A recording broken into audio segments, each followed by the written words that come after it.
www.attableek.com, the reviver of Iman. الحمد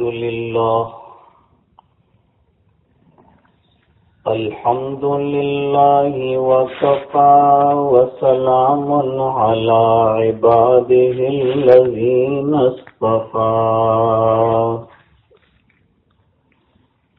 خصوصا على أفضلهم وخاتم النبيين محمد الأمين وعلى آله وصحبه أجمعين. أما بعد فأعوذ بالله من الشيطان الرجيم. بسم الله الرحمن الرحيم. ومن أعرض عن ذكري فإن له معيشة ضنكا ونحشره يوم القيامة أعمى. صدق الله العظيم. اللهم صل على سيدنا محمد وعلى آل سيدنا محمد وبارك وسلم.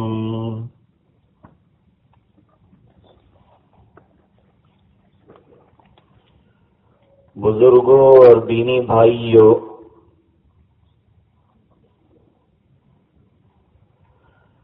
موجودہ دور عالمی پیمانے پر مسلمانوں کے لیے ایک نازک دور ہے.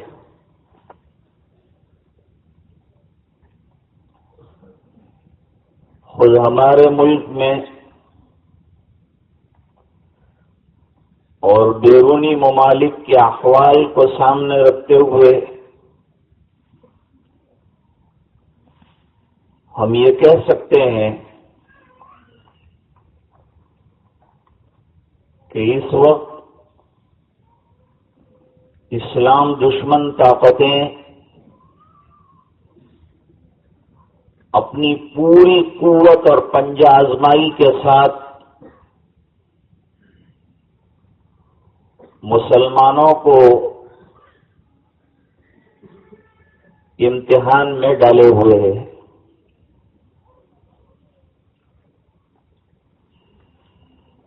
اور عالم یہ ہے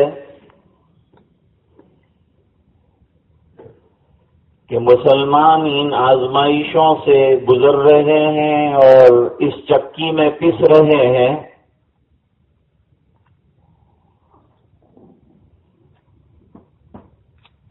اور افراتفری کا عالم یہ ہے کہ ادھر ادھر گمراہی میں گھوم رہے ہیں، بھٹک رہے ہیں، انہیں منزل مقصود مل نہیں رہی ہے.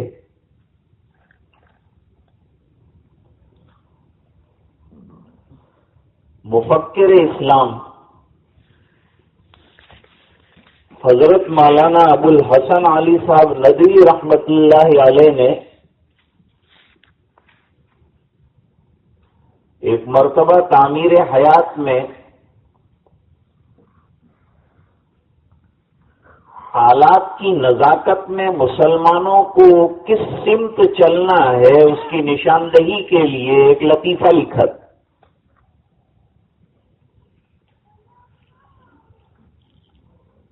کہ ایک شخص کا بڑا قیمتی سکہ جس کو انگریزی میں کوئن کہتے ہیں وہ گم ہو گیا گھر کے اندر.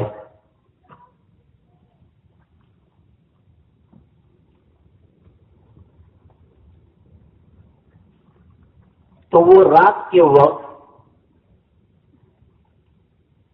اپنے اس کوئن کو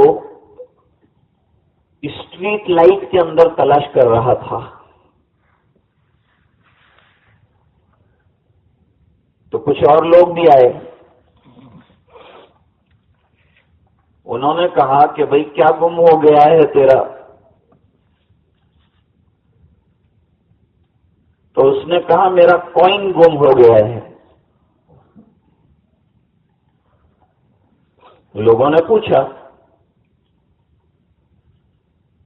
کہ کچھ پلس مائنس آئیڈیا دیجئے کہاں گم ہوا ہے. جواب دیا کہ میرے گھر میں گم ہوا ہے. لوگوں نے کہا کہ جب گھر میں سکہ گم ہوا ہے تو آپ باہر کیا کر رہے ہو؟ گھر میں تلاش کرنا چاہیے. جہاں گم ہوا ہے وہاں تلاش کریں گے تو ملے گا.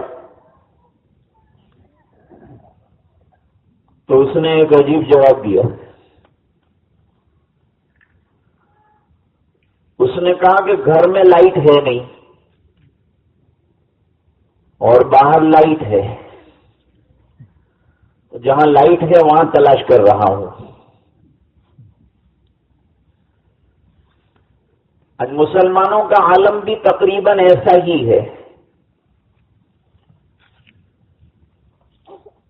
کہ وہ آزمائشوں میں حیران اور پریشان ہیں اور سکہ گم کہاں ہوا ہے ڈھونڈ کہاں رہے. تلاش کہاں کرنا چاہیے تلاش کر کہاں رہے ہیں. جہاں نہیں ہے وہاں تلاش کر رہے ہیں. تو یہ سکہ مل نہیں سکتا. منزل کا پتہ دے دیا ہے شریعت مقدسہ نے, اس پر چلیں گے تو ملے گا نا.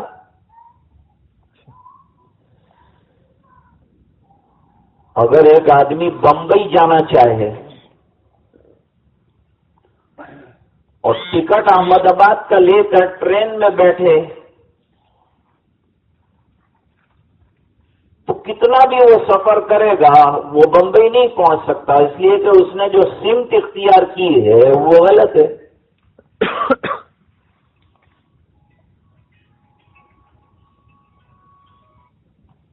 ہمارے ایک دوست تھے, وہ ایک مرتبہ دوڑتے ہوئے ٹرین میں بیٹھے. ان کو جانا تھا بمبئی اور احمد آباد جانے والی ٹرین میں وہ بیٹھ گئے.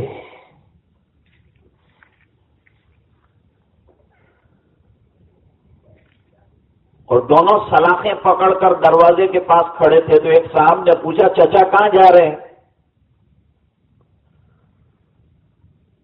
تو انہوں نے بڑی بے پرواہی سے جواب دیا کہ بمبئی جا رہا ہوں.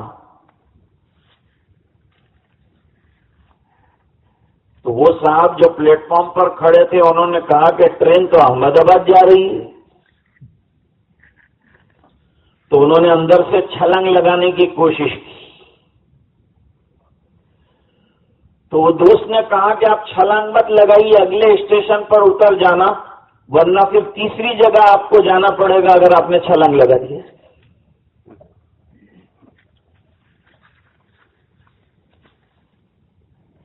آج مسلمان جو پریشان ہیں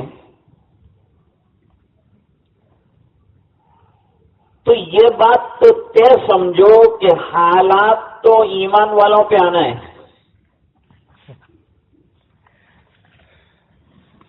جو قرآن کریم کی صداقت آپ سے کہتی ہے. اللہ تعالیٰ فرماتے ہیں احسب الناس ان يتركوا ان يقولوا آمنا وهم لا يفتنون وَلَقَدْ فَتَنَّا الَّذِينَ مِنْ قَبْلِهِمْ فَلَيَعْلَمَنَّ اللَّهُ الَّذِينَ صَدَقُوا وَلَيَعْلَمَنَّ الْكَاذِبِينَ. اللہ تعالیٰ فرماتے ہیں کہ اے لوگوں تم یہ سوچتے ہو کہ خالی لا الہ الا اللہ پڑھ لیں گے جنت کے مستحق ہو جائیں گے, تمہارا امتحان نہیں ہوگا, آزمائش نہیں ہوگی.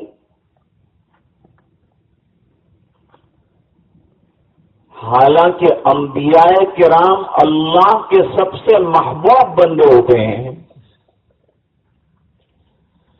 لیکن سب سے زیادہ آزمائشیں حضرات انبیاء علیہ الصلوۃ والسلام کو پیش آتی ہیں۔ حدیث پاک میں فرمایا اشد البلاء الانبیاء، سب سے بڑی آزمائش اور امتحان سے دوچار ہوتے ہیں انبیاء کرام۔ پھر جس کی جتنی کیٹیگری ہے وہ کیٹیگری کے اعتبار سے ان کو آزمایا جاتا ہے، ثم الامثل فالامثل۔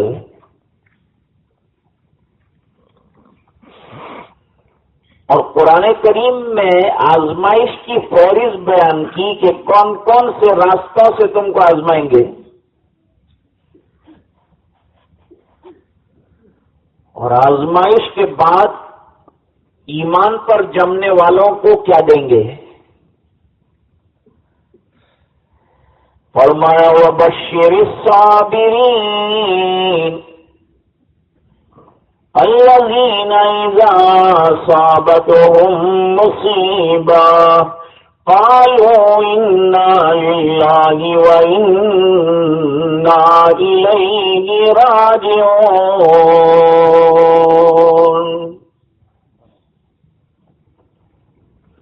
پھر آگے فرمایا اولئک علیہم صلوات من ربہم ورحمہ واولئک هم المہتدون۔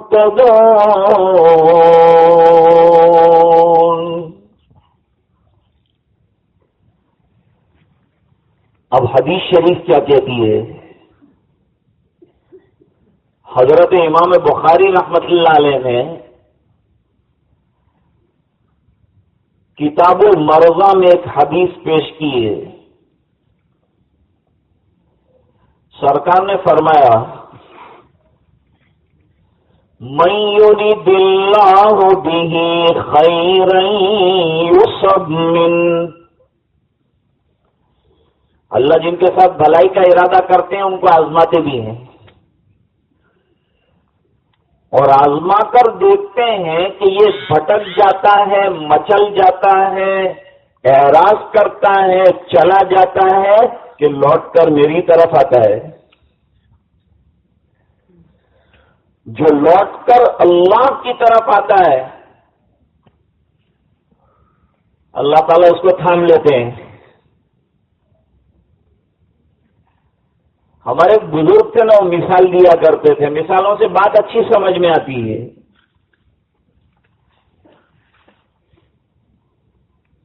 باپ کے دو بیٹے تھے،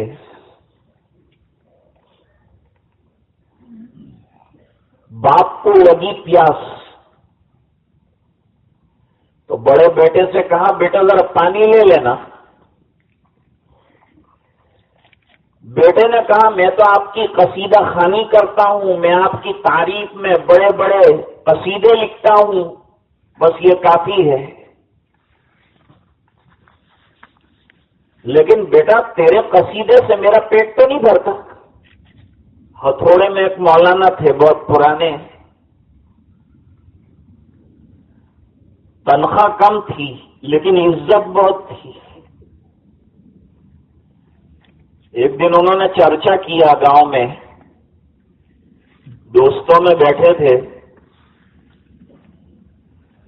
تنخواہ ناکافی دیتے ہیں یہ لوگ۔ اب اس زمانے میں بیچارے ہتھوڑے والے غریب بھی تھے، لیکن موجودہ دور میں مالدار ہو گئے تو بھی فرق نہیں پڑتا کہ کچھ امامت کا مشاہرہ بڑھائیں، کچھ اساتذہ کی تنخواہ بڑھائیں۔ ایسا کوئی مضمون بیان کرتے ہیں تو گاؤں والے بہت ناراض ہو جاتے ہیں کہ ایسی کڑوی کڑوی کیوں سناتے ہیں، کچھ میٹھی میٹھی چاکلیٹ سنائیے اور دیجیے۔ تو حضرت نے شکوہ کیا، اور شکوہ کیا بطور تذکرے کے، یہ کہا کہ تنخواہ ناکافی ہے، یعنی کم ہے، بچے زیادہ ہیں۔ تو ساتھیوں نے کہا لیکن آپ کی عزت کتنی ہے؟ تو انہوں نے کہا عزت کو چاٹوں گا میں، اس سے کہیں پیٹ بھرتا ہے؟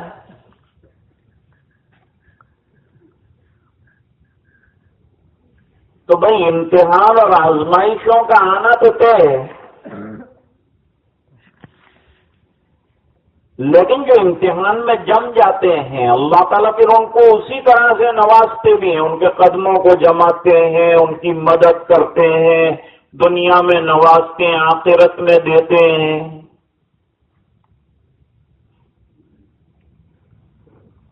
اور جیسے ابھی حضرت مولانا نے کہا کہ دین کے ہم لوگ محتاج ہیں، دین ہمارا محتاج نہیں ہے۔ اگر ہم دین پر نہیں چلتے ہیں تو اللہ تعالیٰ نئی قومیں پیدا کر کے ان سے کام لے لے گا۔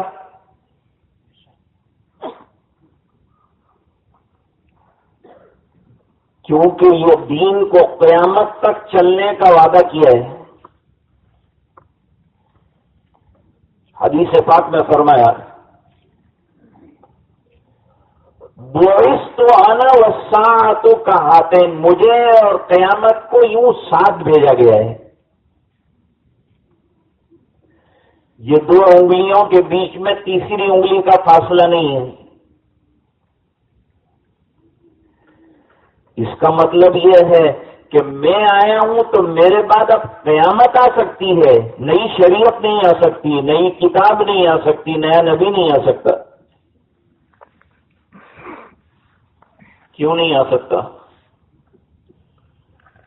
نبوت تو رحمت ہوتی ہے، سرکار رحمت للعالمین ہے، پھر یہ کیا بات ہے کہ آپ آئے تو نبوت کا سلسلہ ختم؟ حضرت حکیم الاسلام رحمت اللہ علیہ جواب میں فرماتے تھے کہ چراغ جل رہے ہوں اور آفتاب روشن ہو جائے تو چراغوں کی ضرورت ختم ہو جاتی ہے، تو پہلے ستارے نجوم ہدایت اور نجوم رسالت آئے، لیکن جب آفتاب ہدایت طلوع ہوا تو اب کسی چراغ کی ضرورت ختم ہو۔ اب قیامت تک جو ہے یہ روشنی پھیلانے والا آفتاب ملا۔ اس دین میں اتنی طاقت ہے اور اتنی قوت ہے کہ قیامت کی صبح تک آنے والے مسائل کا حل اللہ تعالی نے اس دین میں رکھا ہے۔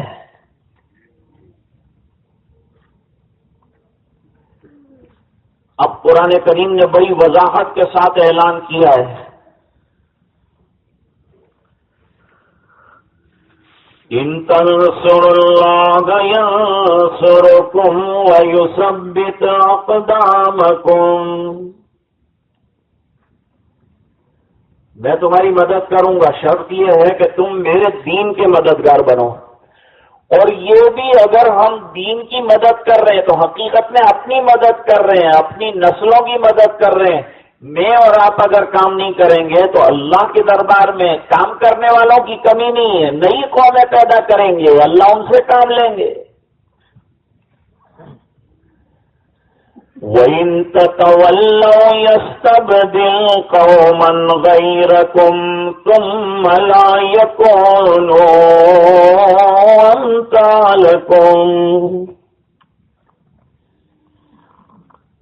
تو دین کا کوئی کام کرے تو اس کو غرور نہیں کرنا چاہیے، اس کو فخر نہیں کرنا چاہیے، اس کو اللہ کا شکر بجا لانا چاہیے۔ اس لیے نماز پڑھو تو اللہ کا شکر بجا لاؤ، ذکر کرو تو اللہ کا شکر بجا لاؤ، قرآن کریم شروع کرو تو اعوذ باللہ من الشیطان الرجیم پڑھو، کہ شیطان تمہاری پڑھائی میں رخ نہ ڈال کر تمہاری عبادتوں کو ملیا میٹ نہ کر ڈالے اور تم کو عبادتوں کے غرور میں مبتلا کر کے ختم نہ کر ڈالے۔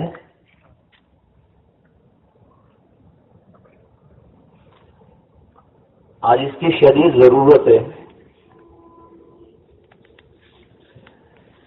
تو میں عرض کر رہا تھا کہ یہ دین کو قیامت تک چلنے کا وعدہ ہے۔ ایک دن نبی کریم صلی اللہ علیہ وسلم مکی زندگی میں بیت اللہ میں نماز پڑھ رہے تھے.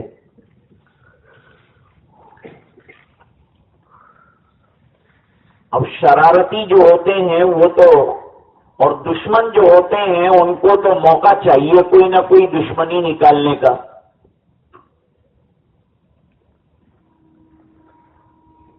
تو وہ دشمنی نکالنے کے لیے ایک شخص نے یہ طے کیا کہ جب سرکار سجدے میں جائیں گے تو اس وقت آپ کی گردن مبارک کے اوپر وہ جو اونٹ ذبح ہوا ہے وہاں مکے میں اس کی اوج لا کر ڈالی جائے گی. عام جو بات ہے وہ ذکر کر رہا ہوں، پھر اس میں تفصیل ہے. وہ ظالم گیا. سرکار کی نماز تو لمبی ہوتی تھی، رکوع بھی لمبا، سجدہ بھی اطمینان کے ساتھ ہوتا تھا. نمازیں اطمینان سے پڑھنا چاہیے، خشوع خضوع کے ساتھ نمازیں ادا کرنی چاہیے، پڑھنی چاہیے. تو پھر وہ نماز رنگ بھی لاتی ہے. جو رسمی نماز ہے اس سے کام نہیں بنتا، ڈیوٹی پوری ہو جاتی ہے. رہ گئی رسم ازاں روح بلالی نہ رہی، فلسفہ رہ گیا تلقین غزالی نہ رہی. مسجد مرثیہ خواہ نمازی نہ رہے، یعنی وہ صاحب اوصاف حجازی نہ رہے. آج پختہ نمازوں کی ضرورت ہے. ہمارے مسائل کا حل ہی مصلے کے اندر ہے، میسائل میں نہیں ہے. ایک صاحب نے مجھ سے سوال کیا تھا کہ مولانا آپ جہاد کی اجازت کب دیں گے؟ میں نے کہا فجر میں نماز میں آتا ہے،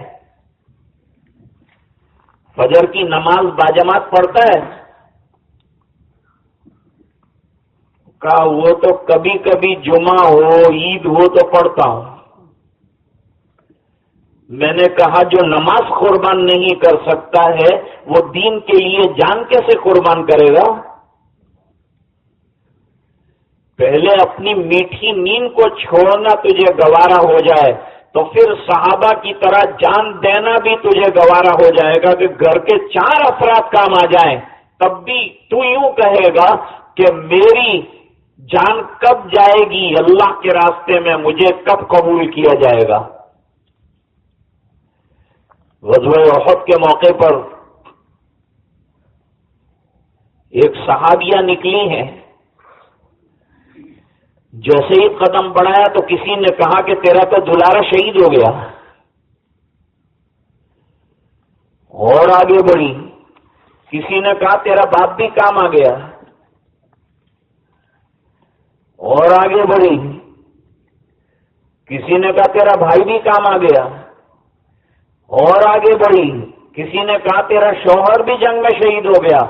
4 افراد اور گھر کے 4 ستون جاتے رہے، لیکن اس عورت کا عشق رسول اور دین سے تعلق کا عالم یہ ہے کہ اس نے یہ پوچھا یہ سب چلے گئے لیکن میرا محبوب زندہ ہے کہ نہیں، سرکار حیات ہے کہ نہیں؟ اگر آقا زندہ ہے تو یہ 4 کی موت میرے لیے آسان ہے، ہلکا ہے میرے لیے یہ غم. یہ غم کو بھول جاؤں گی آقا کے دیدار سے. سرکار کے دامن سے وابستہ ہو جائیں تو غم کیا ہے؟ میں بھی اور باپ بھی شوہر بھی برادر بھی فدا، اے شہیدی تیرے ہوتے ہوئے کیا چیز ہے ہم. اب سرکار سجدے میں چلے گئے، اس نے اوج اٹھائی اور نبی کریم صلی اللہ علیہ وسلم کے گردن پر 2 لخت کر کے ڈال دی، ایک ٹکڑا ادھر ایک ٹکڑا ادھر، اور بیچ میں پتلا حصہ وزن بہت ہو گیا سرکار کو سجدے میں. اب گردن سجدے سے اٹھانا چاہتے ہیں. آج ہم لوگ کتنی آسانی سے سجدے کر سکتے ہیں. یہ گئے گزرے زمانے میں کون ہم کو نماز پڑھنے سے روکتا ہے؟ کون سجدہ کرنے سے روکتا ہے؟ میرے محبوب بیت اللہ میں نماز نہیں پڑھ پا رہے ہیں اور دشمن پیچھے ہیں. تکلیف پہنچا رہے ہیں اور چاہتے ہیں کہ نماز چھڑا دیں، لیکن سرکار سجدے میں ہے اور اطمینان بخش طویل سجدہ سرکار کر رہے ہیں. اب جب سر اٹھانا چاہا نہیں اٹھا نبی کریم صلی اللہ علیہ وسلم کا، تو بے قراری بڑھی. بیت اللہ میں ایک صحابی بھی موجود تھے، ان کے اندر اتنی ہمت نہیں تھی کہ سرکار کی اس گردن پر رکھی ہوئے بوجھ کو ہٹائیں، کیونکہ ان کو مار ڈالتے ہیں وہ مکے والے اور سردار ان کے پیچھے پڑ جاتے. اس بنا پر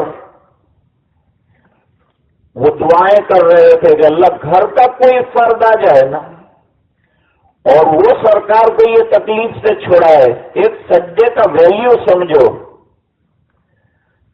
جو ہم لوگ سجدے کرتے ہیں نا وہ بے پرواہی کے ساتھ کرتے ہیں، ورنہ ایک سجدے پر اللہ تعالیٰ کیا کیا عطا فرماتے ہیں یہ علماء سے پوچھنے کی چیز ہے. سجدہ نصیب فرما دے اللہ تو بہت بڑی نعمت اور دولت ہے.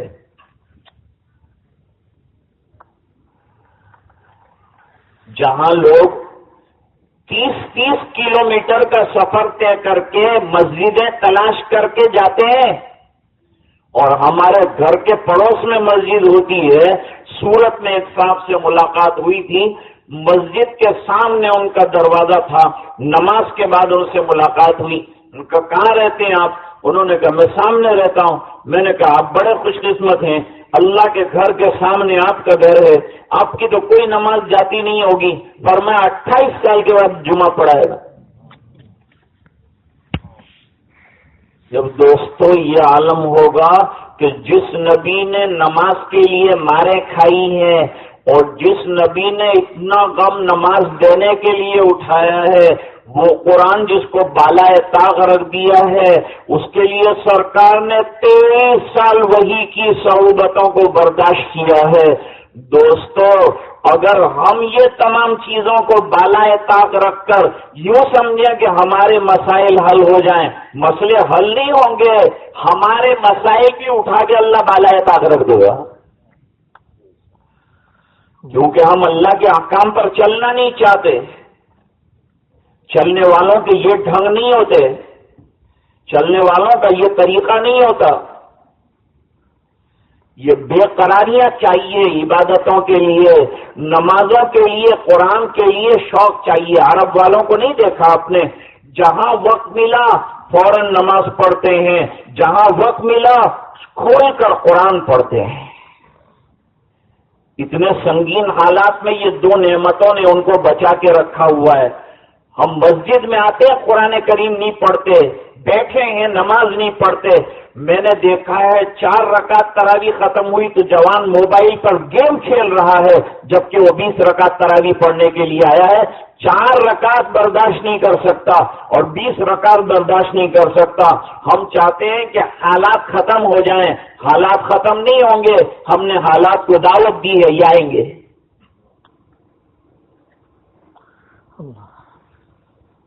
اور ابھی تو کوئی حالات ہے ہی نہیں، اس کو حالات نہیں کہتے.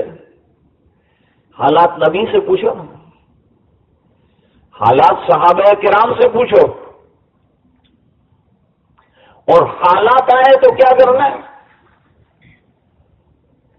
نبی کریم صلی اللہ علیہ وسلم بیت اللہ کی دیوار سے ٹیک لگا کر بیٹھے ہوئے ہیں، غور و فکر میں لگے ہوئے ہیں کہ حضرت خباب ابن ارت رضی اللہ تعالیٰ عنہ جلیل القدر صحابی آ گئے.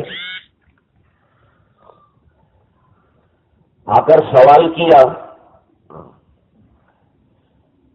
سرکار ہم لوگ حق پر ہیں کہ نہیں؟ اور میں ہاں حق پر ہیں ہم لوگ. اور یہ مشرکین اور یہ نصارہ اور یہ یہود اور یہ مجوس اور یہ کنجوس یہ سب جو ہے باطل پر ہیں کہ نہیں؟ جواب دیا یہ باطل پر ہیں. تو پھر حق پر ہونے کے باوجود رات دن ظلم کی چکی میں ہم پیسے جا رہے ہیں، تو یہ کب تک پیسے جائیں گے ہم لوگ؟ آج لوگ یہ سوال کرتے ہیں نا کہ ایک ظالم مسلط کر دیا گیا ہمارے اوپر اور چاروں طرف سے ہر صبح نئے نئے ظلم کے قاعدے لا کر ہم کو پریشان کر رہا ہے، تو یہ کب تک یہ ظالم کو مہلت ملے گی؟ میں نے کہا فرعون کو اللہ نے 600 سال کی مہلت دے دی۔ میرے والد صاحب فرماتے تھے کہ یہ 600 سال کا عرصہ ایسا گزرا فرعون پر کہ نہ اس کے سر میں درد ہوا، نہ پیٹ میں درد ہوا، نہ بیماری جس کو کہتے ہیں اس کا کوئی نام اس کے پاس آیا۔ جب آدمی ذرا 8 دن تندرست رہتا ہے تو اپنے قلس گھمانا شروع کرتا ہے کہ اب میں جو ہے مقابلہ کرنے کے لائق ہو گیا، اپنی پہلوانی بتانا شروع کرتا ہے۔ یہ تو اچھا ہے کہ اب تھوڑے دن کے بعد کچھ نہ کچھ درد اللہ دے دیتا ہے تو ہم کو ذرا تواضع، عاجزی، انکساری اور اللہ کی طرف رجوع رہتا ہے۔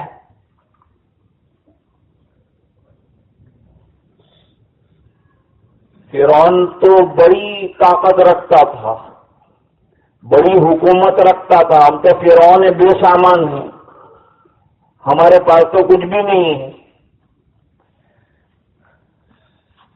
خباب ابن عرت رضی اللہ تعالیٰ عنہ تو بڑی صعوبت برداشت کر رہے ہیں۔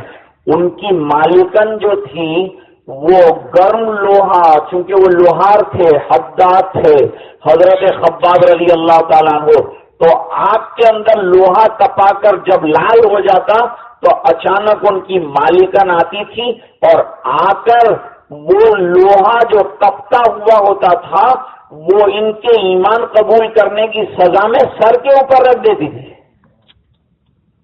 اور بے ہوش ہو کے گر جاتے تھے۔ ہم نے اسلام قبول کیا ہے، اس ملک کے اندر الحمدللہ ہم رہ رہے ہیں، اذانیں ہو رہی ہیں، نمازیں ہو رہی ہیں، مسجدیں قائم ہو رہی ہے، کوئی تکلیف نہیں ہے، 5 وقت اذانیں مائک پہ پکاری جا رہی ہے، ابھی اتنے خراب حالات نہیں ہیں۔ حالات تو جب آئیں گے کہ آپ گھر سے باہر نہیں نکل سکیں نماز کے لیے، آپ سنتوں کے مطابق زندگی نہ گزار سکیں، ایسے سنگین آ جائے حالات تو اس کو حالات کہتے ہیں۔ حضرت خباب بن عرت رضی اللہ تعالیٰ عنہ عرض کر رہے ہیں سرکار کب تک تکلیف برداشت کریں گے، اجازت دے دیجئے ذرا مقابلہ کر لیں۔ ہم کو بھی اللہ تعالیٰ نے طاقت دی ہے، 2 ہاتھ دیے ہیں۔ نبی کریم صلی اللہ علیہ وسلم نے ٹیک چھوڑ دی، بالکل سیدھے ہو کر بیٹھ گئے، کیونکہ جواب کی اہمیت ہے۔ سرکار کو طیش آیا ہے، فرمایا میں جانتا ہوں تکلیفیں بہت زیادہ ہیں، حالات بہت زیادہ ہیں، I know the condition, this bad situation, I know it. یہ برے حالات کو تم جو کہہ رہے ہو میں نہیں جانتا، لیکن خباب بہت جلدی کر رہے ہو۔ ایمان پر ملنے والا انعام اتنی جلدی نہیں مل جاتا، ابھی تو امتحان ہے، ابھی تو آزمائش کا دور چل رہا ہے، ریزلٹ تو بعد میں آئے گا۔ اور ریزلٹ کیا آئے گا جانتے ہو؟ ریزلٹ یہ آئے گا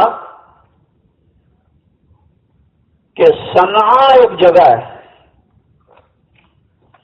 وہاں سے ایک عورت اونٹ کے اوپر اپنا سامان لے کر سوار ہوگی اور کئی 100 کلومیٹر کا فاصلہ طے کر کے وہ حضر موت اور یمن تک پہنچے گی، لیکن راستے میں اتنا اسلامی امن و امان ہوگا کہ کوئی اس عورت کی دیکھنے والا اور اس کے مال کو انگلی لگانے والا نہیں ہوگا، وہاں تک اسلام کا پرچم اور پھریرا لہرانے والا ہے۔ ایسے سنگین حالات میں اگر ایمان اندر نہ ہو تو ماننا مشکل ہے کہ حالات تو یہ ہے کہ چاروں طرف سے دبے ہوئے اور بات کر رہے ہیں کہ یمن میں پھریرا لہرائے گا، حضر موت میں ہم ہوں گے، مدینے میں ہم حاکم ہوں گے، آدھی دنیا پر ہمارا سکہ چلے گا، ہماری حکومت آئے گی، کون ماننے کے لیے تیار ہوگا؟ اس لیے صحابہ کرام کا ایمان بڑا قیمتی ہے کہ انہوں نے ایسے وقت میں کہ جب اسمنجس میں پڑا ہوا تھا عالم کہ مانے کہ نہ مانے، یہ نبی ہے کہ نہیں ہے، کامیابی ملے گی کہ نہیں ملے گی، جب انہوں نے یہ اعتماد کیا اور بھروسہ کیا اور سرکار کو مانا اور اپنی جانیں اور اپنے مال لٹانے کے لیے تیار ہو. اور مکی زندگی میں سرکار نے 2 باتیں سمجھائی. یہ یقین کرو کہ مال تمہارا نہیں ہے، اللہ کا ہے، اور یہ یقین کرو کہ جان تمہاری نہیں، اللہ کی دی ہوئی ہے. جان اللہ کی دی ہوئی تو اللہ کے لیے دینا تمہارے واسطے آسان ہوگا، اور مال اللہ کا دیا ہوا ہے تو اللہ کے راستے میں دینا آسان ہوگا. جس دن تم نے یہ سمجھا مال میرا ہے، جان میری ہے، تو قربان کرنا مشکل ہوگا.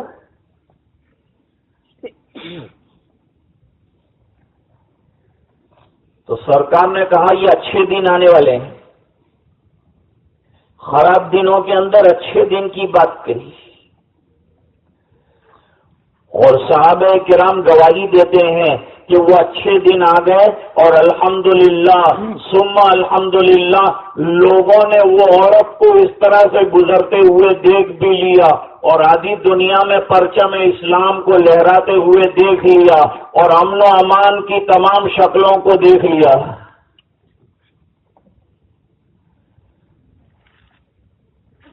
تو حضرت خباب ابن عرت رضی اللہ تعالیٰ عنہ سے کہا کہ جمنا جسے کہتے ہیں نا، دین پر جمنا، استقامت جس کو کہتے ہیں، جس کی قرآن کریم میں تعریف فرمائی، وہ تو حالات میں ہی جمنا پڑے گا نا. کامن اور کنڈیشنز جو آتی ہیں اس کے اندر تو ہر آدمی نماز بھی پڑھ لیتا ہے، لیکن شادیاں ہو رہی ہیں لیکن نماز نہیں جا رہی ہے، گھر میں جنازہ ہے اور نماز نہیں جا رہی ہے، اور سفر میں ہے اور نماز نہیں جا رہی ہے. ہمارے ایک بزرگ فرماتے تھے کہ سلسلہ نقشبندیہ میں ایک شخص تھے، انہوں نے 22 سال کا عرصہ ایسا گزارا تھا کہ روزانہ کا ایک پارہ جو تلاوت کرتے تھے اس میں ایک دن بھی 22 سال کے اندر ناغا نہیں ہوا تھا. 22 سال ایسے گزرے تھے. حضرت گنگوہی رحمت اللہ علیہ ایک مرتبہ دارالعلوم دیوبند کے جلسے میں تشریف لائے، اور جب تشریف لائے تو لوگوں سے ملاقات کے اندر دیر ہو گئی اور جماعت کھڑی ہو گئی،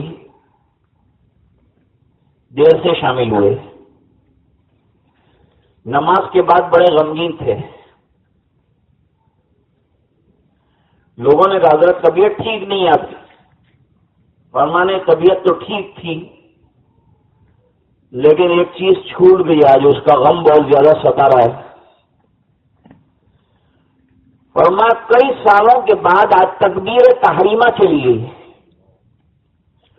اس نے مجھے غمگین کر دیا ہے.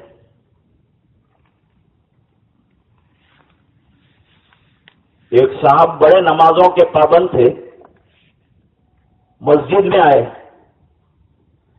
اور جیسے ہی داخل ہوئے لوگوں نے بتایا کہ جماعت ختم ہو گئی، جماعت کی نماز ہو گئی. ایک چیخ نکل گئی ان کی اور چیخنے کے ساتھ بے ہوش ہو کر گر گئے.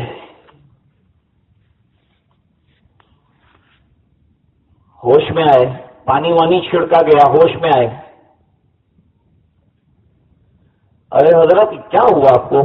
فرمایا کئی سالوں کے بعد میری جماعت کی نماز چلی گئی، یہ غم نے مجھے بے ہوش کر دیا. ہم میں سے کتنے ہیں کہ نماز جانے سے ہم بے ہوش ہوئے ہوں؟ کم سے کم غم ہوا ہو، کم سے کم ہم کو دکھ ہوا ہو. جس دن ایسا دکھ ہو جائے گا، جس دن ایسا غم نمازوں کا ہو جائے گا، جس دن سنتوں کے چھوٹنے کا ایسا دکھ ہم کو ہو جائے گا، پھر اللہ کی مدد آئے گی. جب ہوش میں آئے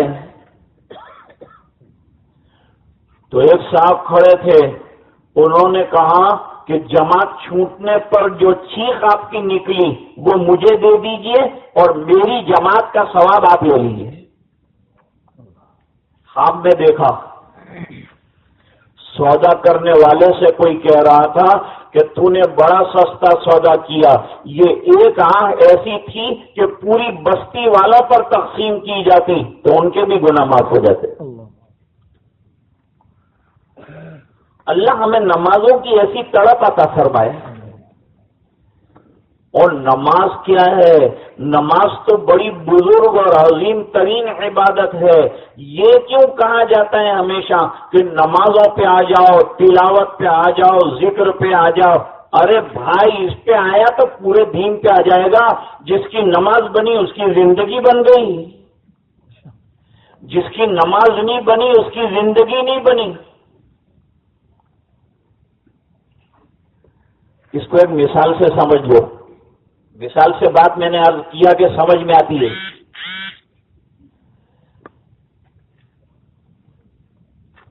یہ مائک چل رہا ہے ابھی، اتنی اچھی آواز آپ تک آ رہی ہے، اس کی وجہ یہ ہے کہ اس کو ایمپلیفائر سے کنٹرول کیا گیا ہے۔ تو ایمپلیفائر سے مائک کنٹرول میں آ جاتا ہے۔ پنکھا بے تحاشا چلتا ہے لیکن ریگولیٹر لگا دیتے ہیں تو کنٹرول میں آ جاتا ہے۔ تو جیسے ریگولیٹر سے پنکھا کنٹرول میں آتا ہے، اور اسی طرح یہ 7 ایمپلیفائر لگایا تو مائک کنٹرول میں آ گیا۔ فرماتے ہیں نماز کے ذریعے سے مسلمان کی پوری لائف کنٹرول میں آ جاتی ہے۔ اور ایک بات میں آپ کو کہتا جاؤں کہ دین سے خالی وابستگی ضروری نہیں ہے۔ میرے والد صاحب فرماتے تھے کہ دین کا عشق پیدا کر، دین کے عاشق بنو، ایک ایک سنت کے عاشق اور متوالے بن جاؤ۔ قرآن کریم سے تعلق کافی نہیں ہے، قرآن کریم کا عشق پیدا کرو۔ صحابہ کرام عاشق ہیں، سرکار کے بھی عاشق ہیں، قرآن کریم کے بھی عاشق ہیں، نمازوں کے بھی صحابہ کرام عاشق ہیں۔ کیسے عاشق ہیں کہ بیمار اتنے ہیں کہ 2 آدمی اٹھا کر لائیں مسجد میں تب بھی جماعت کی نماز جو ہے وہ چھوڑنا نہیں چاہتے۔ مجھے معاف فرمائیے، آج کل گاؤں میں جو گراؤنڈ کرکٹ کے رات کو آباد ہوتے ہیں، اتنا آباد تو مجھے آج یہ مجمع بھی نظر نہیں آ رہا۔ اور مجھے یہ بھی پتا چلا کہ رمضان عبادت کا مہینہ ہے، لیکن رات کے وقت گاؤں کا جوان والی بال کی ٹورنامنٹ چلا رہا ہے۔ میں تو شہر کے جوانوں کو آپ لوگوں کی مثال دیتا ہوں کہ دیکھو کیسے نمازوں کے پابند ہیں، کیسے تلاوت کے پابند ہیں، جا کر دیکھو گاؤں کے نوجوانوں کو۔ تو مجھے وہاں کے جوان کہتے ہیں کہ وہ تم جن کو کہتے ہو وہ تو ہمارے یہاں ٹورنامنٹ کھیلنے آئے ہیں۔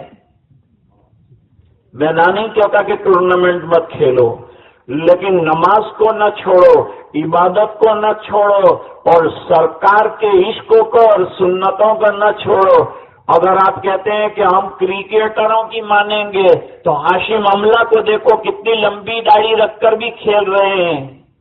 موین علی کو دیکھو، وہ آئے ہیں کھیلنے انگلینڈ سے اور داڑھی رکھ کے آئے ہیں، اور یہاں کا مسلمان کھیل رہا ہے تو سپن سپا ہو کے کھیل رہا ہے۔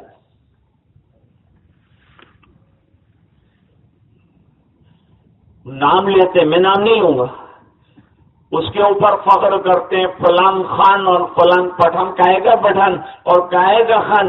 یہ بمبئی کے جو رنڈوے ہیں انہوں نے تو ہمارے جوانوں کو بگاڑ کے رکھ دیا ہے، اور روزانہ دین کے خلاف بیان دیتے ہیں۔ یہ کہے کہ تمہارے اور میرے ہیرو ہوئے، ہمارے ہیرو تو نبی ہیں، ہمارے سرکار ہیں، ہم کو تو ان کے نقش قدم پر چلنا ہے۔ اور سرکار نے 1,24,000 ستارے پھیلائے ہیں، ان میں سے کسی کے بھی نقش قدم کو لے لیں گے تو کامیابی کی منزلوں کو پہنچنا یقینی ہے۔ یہ بات میں نہیں کہتا، یہ سرکار نے ارشاد فرمایا فرمایا اصحابی کالنجوم بأیہم اقتدیتم اہتدیتم، میرے صحابہ کرام یہ آسمان ہدایت کے ستارے ہیں چمکدار، ان میں سے جن کی راہ لے لو گے بس کامیاب ہی کامیاب ہوتے چلے جاؤ گے۔ ان میں سے ہر ایک کو اللہ تعالیٰ نے خصوصیات سے نوازا ہے، اسپیشلٹی سے نوازا ہے، وہ خوبیاں اور وہ کمالات تمہارے اندر پیدا ہو جائیں۔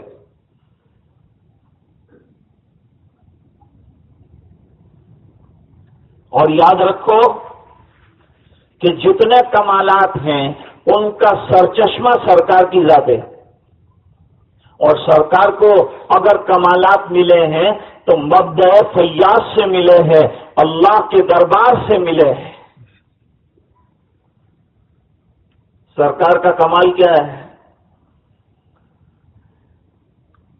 میری اور آپ کی انگلی سے کیا ہوتا ہے؟ کچھ بھی نہیں ہوتا، لیکن سرکار کی انگلی میں اللہ نے یہ کمال پیدا فرمایا کہ چاند کو اشارہ کیا تو چاند کے 2 ٹکڑے ہوئے، اور سرکار نے یوں دونوں انگلیاں یوں پھیلائی تو ٹکڑے پھیلتے ہوئے ایک ٹکڑا کوہ صفا کے نیچے گیا اور ایک ٹکڑا کوہ مروہ کے نیچے گیا، اور سرکار نے فرمایا انظروا، دیکھو اور گواہی دو کہ میں اللہ کا نبی ہوں۔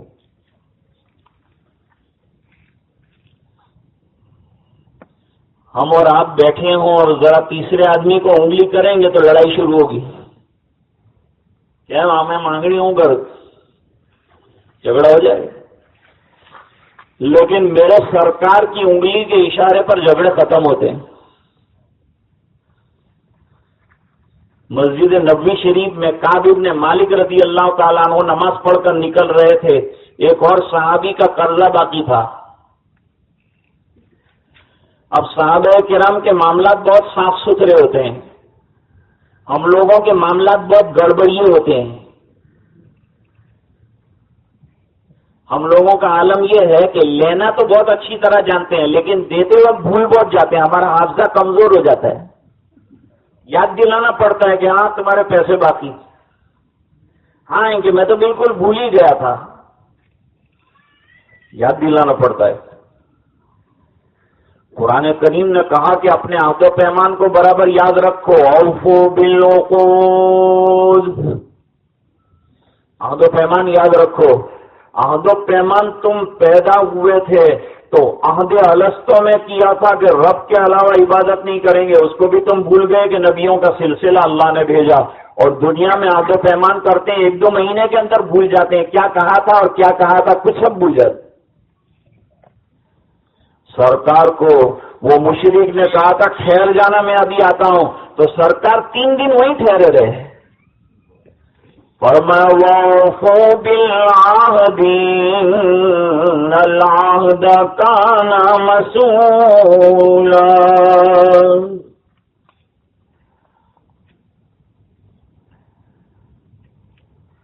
اب عبداللہ ابن ابی حضرت سے قرضہ مانگا، مسجد کے اندر اچھا چانس تھا، پہلا پیسہ باقی سے آپ لاتے کیا رہا تو عبداللہ ابن ابی حضرت نے کہا کہ تو موٹو قرضو છે જે ઉધાર રકમ મેં લીધેલી છે તે મોટી ક્વોન્ટિટીમાં છે, એટલી મોટી ક્વોન્ટિટીમાં કે મસ્જિદની અંદર હું લઈને થોડો આવું,